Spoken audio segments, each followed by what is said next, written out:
ನಮಸ್ಕಾರ ಗೆಳೆಯರಿ, stock market Kannada ಚಾನಲ್ಗೆ ಸ್ವಾಗತ ಸುಸ್ವಾಗತ. ಗೆಳೆಯರಿ, ವಿಡಿಯೋದಲ್ಲಿ ಈ ವಾರ ನಮ್ಮ ಮಾರ್ಕೆಟ್ನ ಮೇಲೆ ಅಥವಾ ಕೆಳಗಡೆ ತಗೊಂಡು ಹೋಗಬಹುದಾಗಿರುವಂತಹ ಇಂಪಾರ್ಟೆಂಟ್ ಇವೆಂಟ್ಗಳ ಬಗ್ಗೆ ತಿಳ್ಕೊಳ್ಳುವಂತ ಪ್ರಯತ್ನವನ್ನು ಮಾಡೋಣ. ಈ ವಾರ ಕೂಡ ಹಲವಾರು ಇವೆಂಟ್ಗಳಿದ್ದಾವೆ, ಖಂಡಿತ ಮಾರ್ಕೆಟ್ನ ಮೇಲೆ ಡೈರೆಕ್ಟ್ ಇಂಪ್ಯಾಕ್ಟ್ ಮಾಡುವಂತವೆ. ನೋಡೋಣ ಯಾವೆಲ್ಲ ಇದ್ದಾವೆ, ಎಷ್ಟು ಮಟ್ಟಿಗೆ ಇಂಪ್ಯಾಕ್ಟ್ ಮಾಡಬಹುದು ತಿಳ್ಕೊಳ್ಳೋಣ. ಮೊದಲಿಗೆ ಡಿಸ್ಕ್ಲೇಮರ್ ಕೊಡ್ಲಿಕ್ಕೆ ಇಷ್ಟಪಡ್ತೇನೆ. ಇಲ್ಲಿ ಕವರ್ ಮಾಡ್ತಿರುವಂತ ಯಾವುದೇ ಸ್ಟಾಕ್ ಅನ್ನು ಕೂಡ ರೆಕಮೆಂಡ್ ಮಾಡ್ತಿಲ್ಲ. ನೀವು ಫರ್ದರ್ ಸ್ಟಡಿ ಮೆಡಿಟೇಷನ್ ತಗೊಳ್ಬಹುದು. ಆಸ್ ಎ ಎಜುಕೇಶನಲ್ ಪರ್ಪಸ್ ನಾನು ವಿಡಿಯೋ ಮುಂದೆ ತರ್ತಾ ಇದ್ದೀನಿ. ಹಾಗೆ ಡಿಸ್ಕ್ರಿಪ್ಷನ್ ಅಲ್ಲಿ ಅಕೌಂಟ್ ಓಪನಿಂಗ್ ಲಿಂಕ್ ಇದೆ, ಅಕೌಂಟ್ ಅನ್ನು ಓಪನ್ ಮಾಡ್ಕೊಳ್ಬಹುದು. ಇನ್ವೆಸ್ಟ್ಮೆಂಟ್ ಗೆ ಸಂಬಂಧಪಟ್ಟಂತೆ ನಿಮ್ಗೆ ಏನಾದರೂ ಸಪೋರ್ಟ್ ಬೇಕು ಅಂದ್ರೆ ಇಲ್ಲಿರುವಂತಹ ನಂಬರ್ ಗಳ ಮೂಲಕ ನಮ್ಮ ಟೀಮ್ ನ ಕಾಂಟ್ಯಾಕ್ಟ್ ಮಾಡಬಹುದು. ಇಲ್ಲಿ ಮೆನ್ಷನ್ ಮಾಡಿರುವಂತಹ ಎಲ್ಲ ಸರ್ವಿಸಸ್ ಸಿಗುತ್ತೆ. ಇಂಟ್ರೆಸ್ಟ್ ಇರೋರು ಅಕೌಂಟ್ ಓಪನ್ ಮಾಡ್ಕೊಂಡು ಕಾಂಟ್ಯಾಕ್ಟ್ ಮಾಡಬಹುದು. ಇನ್ನು ಇವೆಂಟ್ ಗಳಿಗೆ ಹೋಗೋದಕ್ಕೆ ಮುಂಚೆ ಕಳೆದ ವಾರದ ಮಾರ್ಕೆಟ್ ಪರ್ಫಾರ್ಮೆನ್ಸ್ ಅನ್ನು ನೋಡಿಕೊಂಡು ಮುಂದುವರಿಯೋಣ. ಶುಕ್ರವಾರ ಅರೌಂಡ್ 0.5% ಪಾಸಿಟಿವ್ ಪರ್ಫಾರ್ಮೆನ್ಸ್ ಬಂತು. ವೀಕ್ಲಿ ಪರ್ಫಾರ್ಮೆನ್ಸ್ ಅನ್ನು ನೋಡಿದ್ರೆ ವೀಕ್ಲಿ ನೋಡಬಹುದು 44 ಪಾಯಿಂಟ್ಸ್ ಅಥವಾ 0.19% ಡೌನ್ ಇದೆ.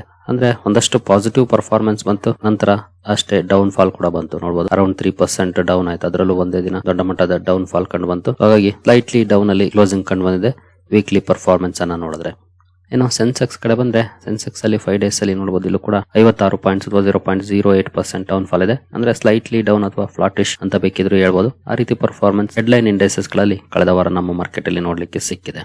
ಇನ್ನು ಅಮೆರಿಕನ್ ಮಾರ್ಕೆಟ್ ಕಡೆ ಬಂದ್ರೆ ಶುಕ್ರವಾರದ ಸೆಷನ್ ಅಲ್ಲಿ ನೋಡಬಹುದು 443 ಪಾಯಿಂಟ್ಸ್ ಅಥವಾ 0.96% ಡೌನ್ ಪರ್ಫಾರ್ಮೆನ್ಸ್ ನೋಡ್ಲಿಕ್ಕೆ ಸಿಕ್ಕಿದೆ. ಫ್ಲಾಟ್ ಆಗಿ ಓಪನ್ ಆಗಿದೆ, ಆನಂತರ ಡೌನ್ ಫಾಲ್ ಕಂಟಿನ್ಯೂ ಆಗಿದೆ. ವೀಕ್ಲಿ ಪರ್ಫಾರ್ಮೆನ್ಸ್ ಅನ್ನ ನೋಡಿದ್ರೆ ವೀಕ್ಲಿ ಅಮೆರಿಕನ್ ಮಾರ್ಕೆಟ್ 2.5% ಬಿದ್ದಿದೆ. ನಮ್ಮ ಮಾರ್ಕೆಟ್ ಅಲ್ಲಿ ಸ್ಲೈಟ್ಲಿ ಡೌನ್ ಅಥವಾ ಫ್ಲಾಟಿಶ್ ಇದ್ರೆ ಅಮೆರಿಕನ್ ಮಾರ್ಕೆಟ್ 2.5% ವರೆಗೂ ಕೂಡ ಬಿದ್ದಿದೆ ಕಳೆದ ವಾರ.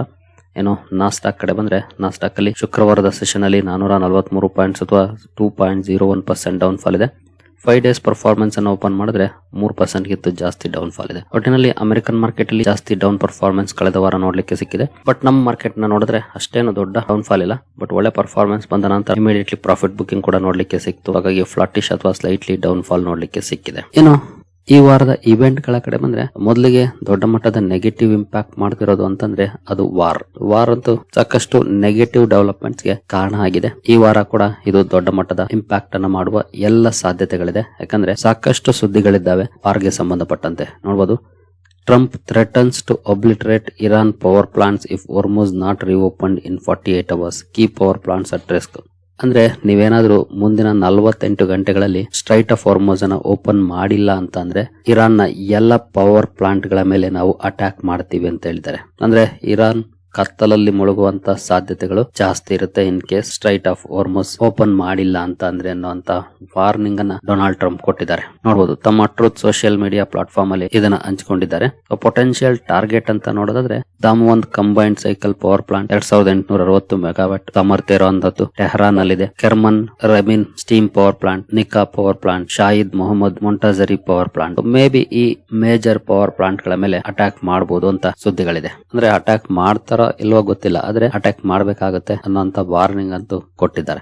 ಈ ಸುದ್ದಿ ಬಂದ ನಂತರ ಇರಾನ್ ಇಂದ ಕೂಡ ಕೆಲವೊಂದು ವಾರ್ನಿಂಗ್ಸ್ ಬಂದಿದೆ. ನೋಡಬಹುದು, we warn for the last time. ಕೊನೆ ಬಾರಿ ನಾವು ವಾರ್ನಿಂಗ್ ಅನ್ನ ಮಾಡ್ತಿದೀವಿ.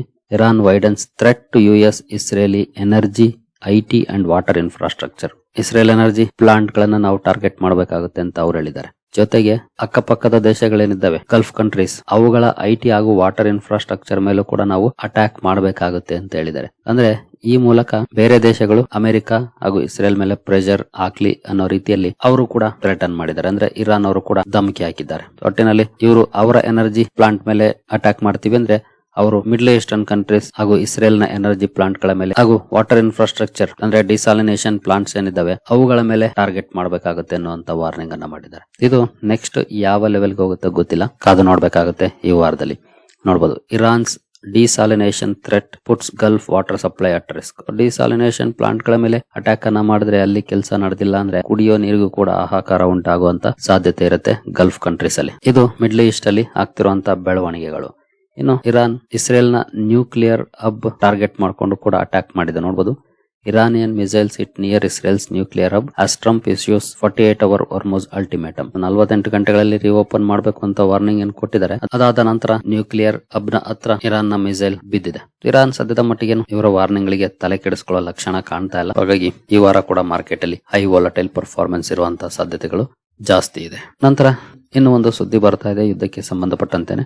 ನೋಡಬಹುದು, UAE joins more than 20 countries demanding Iran halt attacks on Strait of Hormuz shipping. ಅಂದ್ರೆ ಸುಮಾರು 22 ಕಂಟ್ರೀಸ್ ಜಾಯಿಂಟ್ ಸ್ಟೇಟ್ಮೆಂಟ್ ಅನ್ನ ರಿಲೀಸ್ ಮಾಡಿದಾವೆ. ಅದರಲ್ಲಿ ನೋಡಬಹುದು UK, France, Germany, Italy, Netherland, Japan, Canada, South Korea, New Zealand, Denmark, Latvia, Slovenia, Estonia, Norway, Sweden, Finland, ಸಿಜೆಕ್, Romania, Bahrain, Lithuania, Australia ಇದೆ. UAE ಕೂಡ join ಆಗಿದೆ. ಅಂದ್ರೆ ನಾವು ಸ್ಟ್ರೈಟ್ ಆಫ್ ಹಾರ್ಮುಜ್ ಅಲ್ಲಿ ಸೆಕ್ಯೂರಿಟಿಗೆ ರೆಡಿ ಇದ್ದೀವಿ ಅನ್ನೋ ರೀತಿಯಲ್ಲಿ ಅವರು ಜಾಯಿಂಟ್ ಸ್ಟೇಟ್ಮೆಂಟ್ ಅನ್ನ ರಿಲೀಸ್ ಮಾಡಿದ್ದಾರೆ. ನೋಡಬಹುದು. The nations expressed their readiness to contribute to appropriate efforts to ensure safe passage through the strait, welcoming the commitment of countries who are engaging in preparatory planning. ಅಂದ್ರೆ ನಾವು ಅಲ್ಲಿ ಓಡಾಡುವಂತಹ ship ಗಳಿಗೆ safe passage ಅನ್ನ create ಮಾಡ್ಲಿಕ್ಕೆ ready ಇದ್ದೀವಿ, ಇದ್ರ ಬಗ್ಗೆ ಮಾತುಕತೆಗಳಿಗೂ ಕೂಡ ತಯಾರಿದ್ದೀವಿ ಅನ್ನುವಂತ ಮಾತನ್ನ ಹೇಳಿದ್ದಾರೆ. ಈ ರೀತಿಯ ಸ್ಟೇಟ್ಮೆಂಟ್ 22 ಕಂಟ್ರೀಸ್ ರಿಲೀಸ್ ಮಾಡಿದಾವೆ ಜಾಯಿಂಟ್ ಸ್ಟೇಟ್ಮೆಂಟ್ ನ. ಈ ತರದ ಸ್ಟೇಟ್ಮೆಂಟ್ ಕೂಡ ಬಂದಿದೆ, ಈ ತರದ ಸುದ್ದಿ ಕೂಡ ಬಂದಿದೆ. ನೋಡೋಣ ಯಾವ ರೀತಿ ಬದಲಾವಣೆ ಆಗುತ್ತೆ ಅಲ್ಲಿನ ಕಂಡೀಷನ್ ಗಳು ಅಂತ. ಏನು ಯುದ್ಧದ ಕಾರಣಕ್ಕೆ ದೊಡ್ಡ ಮಟ್ಟದ ಫೋಕಸ್ ಇರೋದು ಕ್ರೂಡ್ ನ ಮೇಲೆ. ಕ್ರೂಡ್ ಅಂತೂ ಈಗ ನೋಡಬಹುದು $112 ಅಲ್ಲಿದೆ. ಕಳೆದ ವಾರ ಅಂದ್ರೆ ವೀಕೆಂಡ್ ಅಲ್ಲಿ ನೋಡಿದಾಗ $100 ರೇಂಜ್ ಅಲ್ಲಿ ಇತ್ತು. ಈಗ $12 ಅಪ್ ಆಗಿ 112 ಅಲ್ಲಿ ಕ್ಲೋಸಿಂಗ್ ಅನ್ನ ಕೊಟ್ಟಿದೆ. ಈ ವೀಕ್ ನಾಳೆ ಯಾವ ರೀತಿ ಇರುತ್ತೆ ಕಾದು ನೋಡ್ಬೇಕಾಗತ್ತೆ. ಇಲ್ಲಿನ positive performance obviously direct impact ಅನ್ನ ಮಾಡುತ್ತೆ ಇಂಡಿಯನ್ ಮಾರ್ಕೆಟ್ಸ್ ನ ಮೇಲೆ. ಇಲ್ಲಿ ರ್ಯಾಲಿ ಬಂದ್ರೆ ಅದು ನೆಗೆಟಿವ್ ಡೆವಲಪ್ಮೆಂಟ್, ಡೌನ್ ಫಾಲ್ ಬಂದ್ರೆ ಪಾಸಿಟಿವ್ ಡೆವಲಪ್ಮೆಂಟ್ ಆಗುತ್ತೆ. ಹಾಗಾಗಿ ಇದನ್ನ ನಾವು ನೋಡ್ಬೇಕಾಗತ್ತೆ. ಇದ್ರ ಜೊತೆಗೆ ನಮ್ಗೆ ಇನ್ನೊಂದ್ ಕಡೆ ಹೊಡೆತ ಕೊಡ್ತಿರೋದು ರುಪಿ ವೀಕ್ನೆಸ್. ನೋಡಬಹುದು 94 ದಾಟಪಟ್ಟಿದೆ ರುಪಿ ವರ್ಸಸ್ ಡಾಲರ್. ಎರಡು ಕಡೆ ನಮಗೆ ಹೊಡೆತವನ್ನ ಕೊಡ್ತಾ ಇದೆ. ರುಪಿ ವೀಕ್ನೆಸ್ ಇದೆ, ಕ್ರೂಡ್ ಜಾಸ್ತಿ ಆಗಿದೆ. ಹಾಗೆ ಪ್ರೀಮಿಯಂ ಪೆಟ್ರೋಲ್ ಪ್ರೈಸ್ ಅನ್ನು ಕೂಡ ಈಗಾಗಲೇ ಮೊನ್ನೆನೆ ಜಾಸ್ತಿ ಮಾಡಿದ್ದಾರೆ. ನಾರ್ಮಲ್ ಪೆಟ್ರೋಲ್ ರೇಟ್ ಚೇಂಜ್ ಇಲ್ಲ, ಬಟ್ ಪ್ರೀಮಿಯಂ ಪೆಟ್ರೋಲ್ ರೇಟ್ ಅನ್ನ ಜಾಸ್ತಿ ಮಾಡಿದ್ದಾರೆ. ಇಂಡಸ್ಟ್ರಿಯಲ್ ಬಳಕೆ ಪೆಟ್ರೋಲ್ ರೇಟ್ ಅನ್ನ ಜಾಸ್ತಿ ಮಾಡಿದ್ದಾರೆ. ಸೊ ಈ ರೀತಿ ಸಮಸ್ಯೆಗಳು ಜಾಸ್ತಿ ಆಗ್ತಾ ಹೋಗುತ್ತೆ. ಕ್ರೂಡ್ ಹಾಗೂ ರುಪಿ ಎರಡು ಬಿಗ್ ನೆಗೆಟಿವ್ ಎನ್ವಿರಾನ್ಮೆಂಟ್ ಅನ್ನ ಕ್ರಿಯೇಟ್ ಮಾಡಿದ್ದಾವೆ ನಮ್ಮ ಮಾರ್ಕೆಟ್ ನ ಮೇಲೆ. ಏನೋ ನೆಕ್ಸ್ಟ್ ಸುದ್ದಿ ಕಡೆ ಬಂದ್ರೆ, ಎಸ್ಪೆಷಲಿ ಈ ವಾರ ಬಹಳ ಇಂಪಾರ್ಟೆಂಟ್ ವಾರ ಆಗುತ್ತೆ. ಯಾಕೆಂತಂದ್ರೆ ಈ ಆರ್ಥಿಕ ವರ್ಷ ಮುಗಿತಾ ಇದೆ. ಅಂದ್ರೆ ಮುಂದಿನ ಸೋಮವಾರ ಕೂಡ ಒಂದು ದಿನ ಮಾರ್ಕೆಟ್ ಓಪನ್ ಇರುತ್ತೆ, ಅಂದ್ರೆ 30ನೇ ತಾರೀಕು. ಬಟ್ ಈ ವಾರದಲ್ಲಿ ಟ್ಯಾಕ್ಸ್ ಹಾರ್ವೆಸ್ಟಿಂಗ್ ಕೆಲಸಗಳನ್ನ ಮುಗಿಸ್ಕೊಳ್ಳೋದು ಒಳ್ಳೇದು. ನೆನ್ನೆ ಈಗಾಗಲೇ ನಾನು ಇದ್ರ ಬಗ್ಗೆ ಒಂದು ವಿಡಿಯೋನ ಕವರ್ ಮಾಡಿದ್ದೀನಿ. ಇನ್ ಕೇಸ್ ಇಲ್ಲಿವರೆಗೂ ನೋಡಿಲ್ಲ ಅಂದ್ರೆ ನಿನ್ನೆ ವಿಡಿಯೋ ನೋಡಿ ಟ್ಯಾಕ್ಸ್ ಸೇವ್ ಮಾಡೋ ಬಗ್ಗೆ ನಿಮ್ಗೆ ಚೆನ್ನಾಗಿ ಅರ್ಥ ಆಗುತ್ತೆ. ಡೀಟೇಲ್ ಆಗಿ ಈಗಾಗಲೇ ಆ ವಿಡಿಯೋದಲ್ಲಿ ಎಕ್ಸ್ಪ್ಲೈನ್ ಮಾಡಿದ್ದೀನಿ. ಈಗ ಎಸ್ಪೆಷಲಿ ಇನ್ಸ್ಟಿಟ್ಯೂಷನ್ಸ್ ಗಳು ಕೂಡ ಈ ಟ್ಯಾಕ್ಸ್ ಹಾರ್ವೆಸ್ಟಿಂಗ್ ಅನ್ನ ಮಾಡ್ತವೆ ಕೊನೆ ವಾರದಲ್ಲಿ. FIIs ಆಗ್ಬೋದು, DIS ಆಗ್ಬೋದು, ಅವರುಗಳು ಕೂಡ ಮಾಡ್ತಾರೆ. ಲಾಸಸ್ ಅನ್ನ ಪ್ರಾಫಿಟ್ ಗೆ ಅಡ್ಜಸ್ಟ್ ಮಾಡುವಂತದ್ದು. ಹಾಗಾಗಿ ಮೇ ಬಿ ವಾಲಟಿಲಿಟಿ ಆ ಕಾರಣಕ್ಕೂ ಕೂಡ ಜಾಸ್ತಿ ಇರುತ್ತೆ. ಹಾಗೆ ಯುದ್ಧದ ಕಾರಣಕ್ಕೂ ಕೂಡ ಜಾಸ್ತಿ ಇರುತ್ತೆ. ನೋಡೋಣ ಯಾವ ರೀತಿ ಇರುತ್ತೆ ಮಾರ್ಕೆಟ್ ಪರ್ಫಾರ್ಮೆನ್ಸ್ ಈ ವಾರದಲ್ಲಿ ಅಂತ. ಏನು FIIs DIS ಆಕ್ಟಿವಿಟಿ ಮೊನ್ನೆ ಕೂಡ ಅಂದ್ರೆ ಶುಕ್ರವಾರ ನೋಡಬಹುದು 5518 ಕೋಟಿ ಮೊತ್ತದ ನೆಟ್ ಸೆಲ್ಲಿಂಗ್ ಅನ್ನ FIIs ಮಾಡಿದ್ದಾರೆ. DIS 5706 ಕೋಟಿ ನೆಟ್ ಬೈಯಿಂಗ್ ಅನ್ನ ಮಾಡಿದ್ದಾರೆ. ಭರ್ಜರಿ ಸೆಲ್ಲಿಂಗ್ ಕಂಟಿನ್ಯೂ ಆಗಿದೆ FIIs. ನೋಡೋಣ ಈ ವಾರದಲ್ಲಿ ಯಾವ ರೀತಿ ಇರುತ್ತೆ ಇವ್ರ ಕಡೆಗಿಂದ ರೆಸ್ಪಾನ್ಸ್ ಅಂತ. ಆಬ್ವಿಯಸ್ಲಿ ನೆಗೆಟಿವ್ ಇರುವಂತಹ ಸಾಧ್ಯತೆಗಳು ಜಾಸ್ತಿ ಇದೆ, ಬಟ್ ವೈಟ್ ಅಂಡ್ ವಾಚ್. ಇನ್ನು ಗೋಲ್ಡ್ ಕಡೆ ಬಂದ್ರೆ, ಗೋಲ್ಡ್ ಅಲ್ಲಿ ಸದ್ಯದ ಮಟ್ಟಿಗೆ 1,52,000 ರೇಂಜ್ ಅಲ್ಲಿ ನೋಡ್ಲಿಕ್ಕೆ ಕಾಣ್ತಾ ಇದೆ. ಒಂದಷ್ಟು ಡೌನ್ ಫಾಲ್ ಕೂಡ ಬಂತು ಕಳೆದ ವಾರದಲ್ಲಿ. ಆಲ್ಮೋಸ್ಟ್ ಕನ್ಸಾಲಿಡೇಟ್ ಆಗಿತ್ತು, ಬಟ್ ಇಂದಿನ ವಾರ ಒಂದಷ್ಟು ಡೌನ್ ಫಾಲ್ ಕೂಡ ನೋಡ್ಲಿಕ್ಕೆ ಸಿಕ್ಕಿದೆ. ನೋಡೋಣ ಈ ವಾರದಲ್ಲಿ ಯಾವ ರೀತಿ ಪರ್ಫಾರ್ಮೆನ್ಸ್ ಇರುತ್ತೆ ಗೋಲ್ಡ್ ಅಲ್ಲಿ ಅಂತ. ಇನ್ನು ಪ್ರೈಮರಿ ಮಾರ್ಕೆಟ್ ಕಡೆ ಬಂದು, ಈ ವಾರದಲ್ಲಿ 3 IPOಗಳು ಓಪನ್ ಆಗ್ತಾ ಇದೆ. ಒಂದು IPO ಈಗಾಗಲೇ ಓಪನ್ ಆಗಿದೆ, central mine planning and design institute. 24ನೇ ತಾರೀಕು ಕ್ಲೋಸ್ ಆಗುತ್ತೆ. 24ನೇ ತಾರೀಕು 3 IPOಗಳು ಓಪನ್ ಆಗ್ತಾ ಇದೆ. ಈ ಕಂಪನಿಗಳನ್ನು ಕೂಡ ಸ್ಟಡಿ ಮಾಡಬಹುದು. ಜೊತೆಗೆ 2 IPOಗಳ ಲಿಸ್ಟಿಂಗ್ ಕೂಡ ಇರುತ್ತೆ. ಇವುಗಳನ್ನು ಕೂಡ ಸ್ಟಡಿ ಮಾಡಬಹುದು ಇಂಟ್ರೆಸ್ಟ್ ಇರೋರು. ಇನ್ನು ಈ ವಾರದ ಕಾರ್ಪೊರೇಟ್ ಆಕ್ಷನ್ ಕಡೆ ಬಂದ್ರೆ, ಕ್ಲಿಚ್ ಡ್ರಗ್ಸ್ ಇಂಡಿಯಾ ಲಿಮಿಟೆಡ್ ನ ಬೋನಸ್ ಇಶ್ಯೂ ಇದೆ 1:1 ರೇಷಿಯೋದಲ್ಲಿ. 24 ಮಾರ್ಚ್ ಎಕ್ಸ್ ಡೇಟ್ ಆಗಿರುತ್ತೆ. ಹಾಗೆ ಟೈಮ್ಸ್ ಗ್ರೀನ್ ಎನರ್ಜಿ ಕೂಡ ಬೋನಸ್ ಇಶ್ಯೂ ಇದೆ ನೋಡಬಹುದು 1:1 ರೇಷಿಯೋದಲ್ಲಿ. ಅದು ಕೂಡ 24 ಎಕ್ಸ್ ಡೇಟ್ ಆಗಿರುತ್ತೆ. ಇನ್ನು ಮಾನ್ಬ್ರೋ ಇಂಡಸ್ಟ್ರೀಸ್ ನ ಸ್ಟಾಕ್ ಸ್ಪ್ಲಿಟ್ ಇದೆ. 10 ರೂಪಾಯಿ ಇರುವಂತಹ ಫೇಸ್ ವ್ಯಾಲ್ಯೂನ 1 ರೂಪಾಯಿ ಮಾಡಿದೆ ಕಂಪನಿ. 1:10 ರೇಷಿಯೋದಲ್ಲಿ ಸ್ಟಾಕ್ ಸ್ಪ್ಲಿಟ್ ಆಗುತ್ತೆ. V2 ರಿಟೇಲ್ ನ ಸ್ಟಾಕ್ ಸ್ಪ್ಲಿಟ್ ಕೂಡ ಇದೆ. ಅದು ಕೂಡ 10 ರೂಪಾಯಿ ಇರುವಂತಹ ಫೇಸ್ ವ್ಯಾಲ್ಯೂ 1 ರೂಪಾಯಿ ಆಗ್ತಾ ಇದೆ. ಅಂದ್ರೆ 1:10 ರೇಷಿಯೋದಲ್ಲಿ ಸ್ಪ್ಲಿಟ್ ಆಗುತ್ತೆ. ಹಾಗೆ ಹವಾಕ್ಸ್ ಅಪಾರಲ್ಸ್ ಅದು ಕೂಡ ಸ್ಟಾಕ್ ಸ್ಪ್ಲಿಟ್ ಇದೆ. 10 ರೂಪಾಯಿ ಇರುವಂತ ಫೇಸ್ ವ್ಯಾಲ್ಯೂ 5 ರೂಪಾಯಿ ಆಗ್ತಾ ಇದೆ. ಅಂದ್ರೆ 1:2 ರೇಷಿಯೋದಲ್ಲಿ ಸ್ಟಾಕ್ ಸ್ಪ್ಲಿಟ್ ಆಗುತ್ತೆ. ಈ ಎಲ್ಲ ಕಂಪನಿಗಳನ್ನು ಕೂಡ ವಾಚ್ ಮಾಡಬಹುದು. ಇನ್ನು ಉಳಿದ ಕಂಪನಿಗಳು ಇಂಟರಿಮ್ ಡಿವಿಡೆಂಡ್ ಹಾಗೂ ರೈಟ್ಸ್ ಇಶ್ಯೂಗಳ ಕಾರಣಕ್ಕೆ ಫೋಕಸ್ ಅಲ್ಲಿರುತ್ತವೆ. ಡ್ಯೂರಿಂಗ್ ಕಾರ್ಪೊರೇಟ್ ಆಕ್ಷನ್ ಈ ಸ್ಟಾಕ್ ಗಳಲ್ಲಿ ಯಾವ ರೀತಿ ಪರ್ಫಾರ್ಮೆನ್ಸ್ ಬರುತ್ತೆ ಅನ್ನೋದನ್ನ ವಾಚ್ ಮಾಡಬಹುದು ಈ ವಾರ.